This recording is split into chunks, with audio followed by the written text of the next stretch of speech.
Salut Romain, ça va? Charmant. Dis-tu... Ok. D'accord. Yes, ok. Tu vas faire ça toute la journée en fait? Bah je sais pas, c'est pas comme ça qu'on parle de football. Wow, ok, tu m'as cassé. Ça va être long, très long.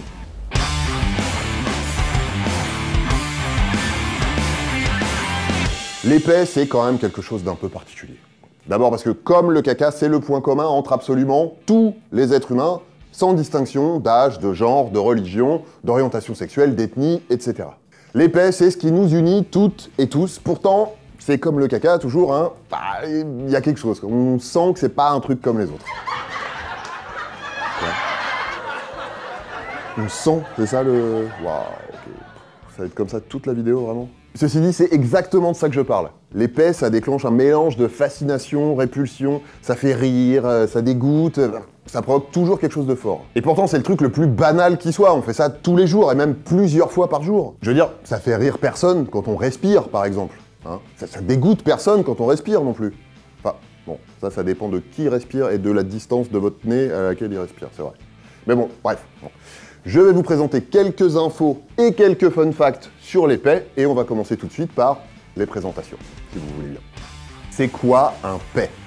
Un pet, c'est composé de l'air qu'on avale en mangeant, mais aussi de différents gaz produits par les innombrables bactéries qu'on a tout le long de l'intestin et qui nous aident à dégrader les aliments. Donc, nos pets, c'est nos pets, mais c'est aussi des pets de bactéries. Pourquoi ça sent mauvais? Eh ben, ça sent mauvais parce que les pets de bactéries, ça sent mauvais. C'est un peu le serpent qui se mord la queue. Bon, pour être un peu plus précis, ce qui sent mauvais, c'est le sulfure d'hydrogène qu'elle rejette. C'est une substance à base de soufre. Il y en a dans les boules puantes, par exemple. Dans nos pets, il y en a moins d'1%, mais on le sent bien. Le reste de l'odeur, bah, ça dépend de ce qu'on a mangé. C'est l'odeur des aliments qu'on a digérés. Donc, objectivement, ça sent pas mauvais. Ça pourrait même sentir bon si ça n'avait pas voyagé tout ce temps avec du caca comme voisin, et si ça se faisait pas péter dessus par des bactéries. Évidemment, c'est variable d'un individu à l'autre, ça dépend de ce que vous mangez, de votre tolérance digestive et de votre flore intestinale, c'est-à-dire de votre petit élevage de bactéries personnelles, parce qu'on n'a pas tous les mêmes en même quantité. Pourquoi ça fait du bruit? Bon alors déjà, oui, d'accord, ça fait pas toujours du bruit, mais bon, ne jouez pas sur les mots. Mademoiselle Doré. Ça fait plus ou moins de bruit en fonction de la quantité de gaz qu'on a stocké dans le rectum avant de leur rendre leur liberté, et donc en fonction de la pression. Cette pression, en sortant, elle fait vibrer la paroi de l'intestin au niveau de l'anus et les sphincters qui font la sécu pour empêcher des trucs de sortir au mauvais moment. Et quand ça vibre, ça fait du bruit. Faites du bruit s'il vous plaît! Tout le monde pète environ 14 fois par jour. Voilà, donc première info, je l'ai déjà dit, mais j'insiste, tout le monde pète. Comme ça, les choses sont claires, vous pouvez arrêter de faire semblant. Et donc, deuxième info, un être humain équipé d'un anus traditionnel et d'une fonction intestinale normale évacue en moyenne 14 gaz par 24 heures. Ça se situe entre une dizaine de fois et 25 fois pour ceux qui font de la compète, mais c'est... Compète. Waouh, ok. Du coup, sachez-le, si vous vous retenez toute la journée, vous allez tout lâcher la nuit pendant votre sommeil. À vous de voir si vous préférez vous fâcher avec vos collègues de bureau ou avec la personne qui partage votre couche, votre lit. Alors, bien sûr, il y aurait la solution d'en lâcher 14 le matin, genre sous la douche, comme ça c'est fait, après on n'en parle plus de la journée. Bah désolé, non, c'est pas comme ça que ça se passe. En plus, péter sous la douche, mais bon, ça on va y revenir. Se retenir, c'est une mauvaise idée. Oui, parce que bien sûr, il y a aussi la solution de se retenir. Mais il faut savoir que retenir ces gaz, ça a le même effet que se retenir d'uriner. Ou de déféquer. C'est pas bon. Oh non. En l'occurrence, le gaz, en s'accumulant, il distend la paroi de l'intestin et à force, ça l'abîme. Mais pour mieux comprendre, je vous propose de procéder à une petite reconstitution. Romain?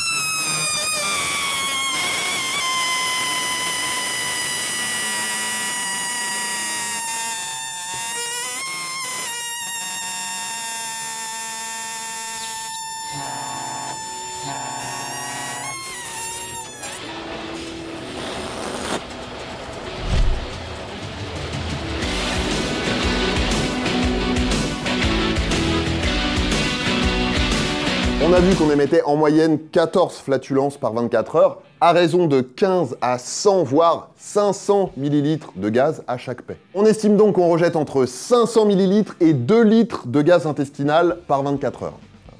En gros, pour certains, c'est une pinte de prout par jour, pour d'autres, apparemment, c'est la happy hour. Je vais arrêter de relever parce que ça vous encourage, en fait. En tout cas, à terme, se retenir, ça peut provoquer des douleurs et des problèmes de constipation. Donc, pétez, allez-y. Non, Romain, pas toi. Pas maintenant. Voilà, ceci étant dit, je vous propose de continuer avec quelques informations amusantes ou insolites, aussi appelées fun facts. Certains animaux ne pètent pas.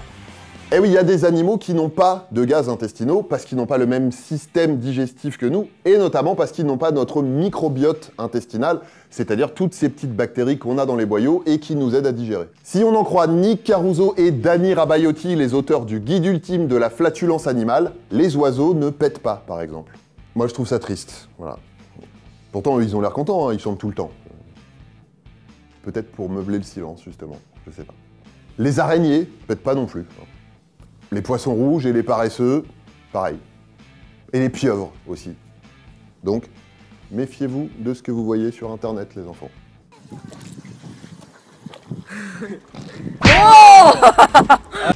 Pourquoi les pets s'enflamment? Un pet, c'est un cocktail d'au moins 5 gaz différents, dont de l'hydrogène et du méthane, qui sont tous les deux des gaz inflammables. Donc, au contact d'une flamme... Après, bon, c'est marrant. Si, c'est marrant. Mais coller une flamme à côté de sa muqueuse anale, ça reste pas la meilleure idée du monde. D'ailleurs, c'est pas le seul danger. On peut provoquer un incendie avec un pet. C'est arrivé à une femme d'une trentaine d'années à Tokyo qui subissait une intervention au laser au niveau du col de l'utérus. La patiente a expulsé un gaz intestinal qui s'est enflammé au contact du faisceau laser et qui a mis le feu au champ chirurgical, c'est-à-dire au drap stérile que le chirurgien tend avant de pratiquer l'intervention. True story. Alors en plus, c'est très peu drôle parce que la patiente a été sévèrement brûlée. Hein. Donc il faut le savoir, PEI plus laser.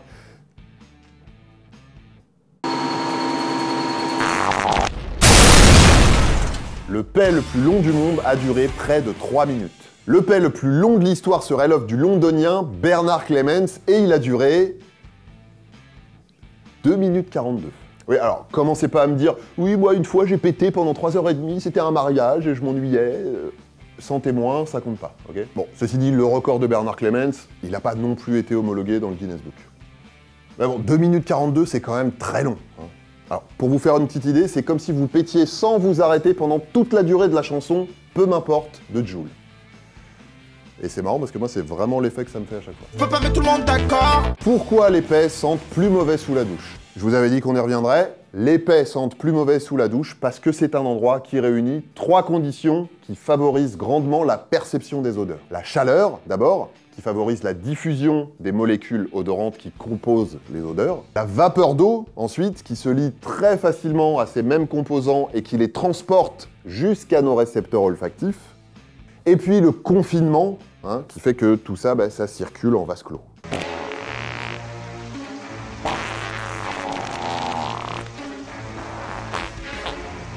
On peut péter par l'urètre. Alors, oui, déjà, l'urètre, c'est le trou du pipi. Hein. Donc je suis effectivement en train de vous dire qu'on peut uriner des pets. À cet instant précis, vous êtes peut-être tenté d'en faire votre partie trick. Mais attendez de savoir comment ça marche quand même. On peut évacuer des gaz intestinaux par l'urètre quand on en a dans la vessie. Et on en a dans la vessie quand elle communique avec les intestins. Allô? Ouais, salut, ça gaze? Évidemment, vous l'avez compris, c'est pas normal, hein, donc c'est pas bon signe. Ça peut arriver dans certains cas de cancer, de maladies inflammatoires, ou ça peut être la complication d'une intervention chirurgicale, par exemple. Et donc, dans ces cas-là, des gaz peuvent se retrouver dans les urines, et ça s'appelle une pneumaturie. Pneuma, le souffle, uro, urie, vous voyez. On peut péter à table. J'avoue, celui-là, il est un peu proutaclic. Ok, j'ai bien cherché. Évidemment, techniquement, on peut péter à table, mais les conventions sociales, tout ça... Pourtant, on raconte que l'empereur romain Claude a émis un édit autorisant les convives à péter pendant les banquets pour leur éviter des douleurs et des ballonnements. C'est quand même sympa. Alors bon, je pense que la loi ne s'applique plus aujourd'hui, mais vous faites comme vous voulez après. À quelle vitesse va un paix? Ah, vous voulez savoir comment on peut franchir le mur du fion? Non? En matière de paix, la vitesse moyenne la plus fréquemment citée, c'est 11 km/h. Mais j'ai rien trouvé qui étaye ça scientifiquement. Donc on va dire, on sait pas trop. Ça dépend.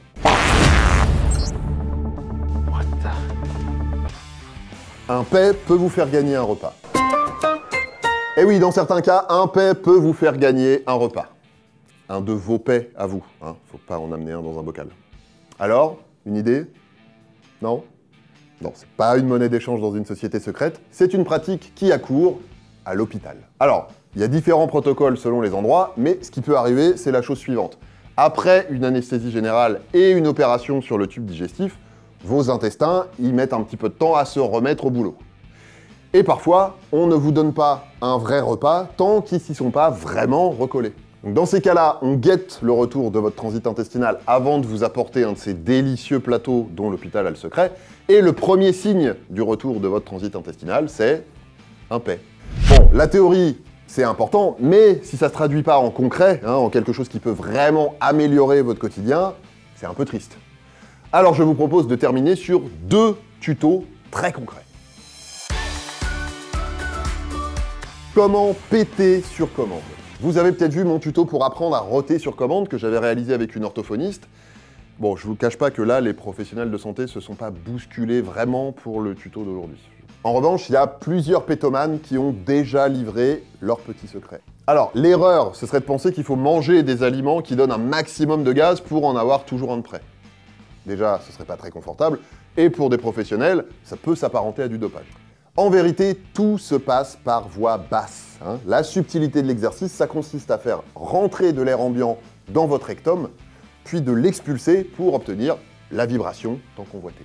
Pour ce faire, il semble qu'il y ait plusieurs techniques. Certains recommandent la position allongée sur le dos, jambes relevées, d'autres la position accroupie, et d'autres encore la posture assise, jambes écartées. Mais le truc qui fait l'unanimité, c'est qu'il faut être détendu du sphincter pour laisser l'air rentrer. Après, il y a des petites techniques perso pour faire appel d'air, hein. Alors, je vous laisse trouver la vôtre, mais apparemment, Monsieur Méthane, le célèbre Monsieur Méthane, lui, il tousse. Here we go. Évidemment, je vous mets le lien vers la vidéo en entier dans la description. Comment échapper à un paix? Qu'on soit bien d'accord, la question ici, c'est de savoir comment s'éloigner d'un paix qu'on vient de lâcher sans qu'il nous suive. Histoire de laisser quelqu'un d'autre se faire accuser à notre place. Dans une vidéo japonaise filmée en caméra thermique pour bien visualiser le nuage de gaz chaud, il y a plusieurs techniques qui ont été expérimentées, comme celle-ci par exemple. Alors c'est un document précieux, hélas, mille fois hélas, les plus perspicaces d'entre vous l'auront repéré, il s'agit d'une vidéo à visée humoristique et pas scientifique. Dans la vraie vie, on n'échappe pas à un paix. Jamais. Évidemment, je vous mets quand même le lien vers la vidéo dans la description parce qu'elle vaut le détour, mais de votre côté, n'hésitez pas à nous donner vos petites techniques personnelles dans les commentaires, on sait jamais. Voilà, DTC, c'est fini pour aujourd'hui, on se retrouve très vite pour de nouvelles vidéos. D'ici là, prenez soin de vous et prenez soin des autres, mettez-vous bien et surtout... Merci Romain, portez-vous bien.